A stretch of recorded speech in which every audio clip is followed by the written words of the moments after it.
বছরের পর বছর পড়াশোনা করলেন, রাতের পর রাত জেগে পরীক্ষা দিলেন, সার্টিফিকেট পেলেন, ডিগ্রি পেলেন।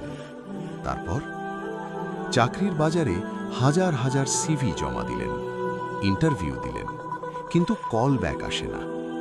মাস যায়, বছর যায়, চাকরি হয় না। তারপর শুরু হয় সমাজের বিচার। এত পড়াশোনা করে কি লাভ?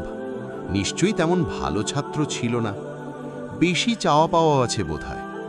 কিন্তু সত্যিটা হলো, চাকরির বাজার অসম।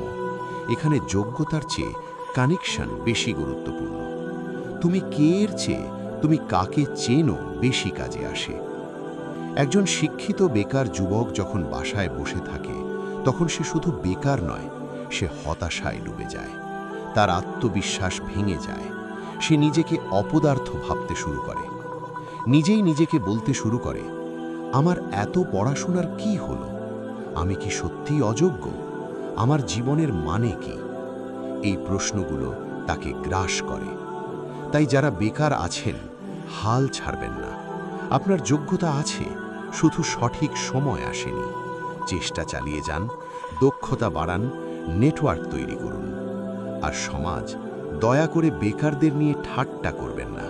তারা যথেষ্ট কষ্টে আছে। তাদের উৎসাহ দিন, সাহায্য করুন।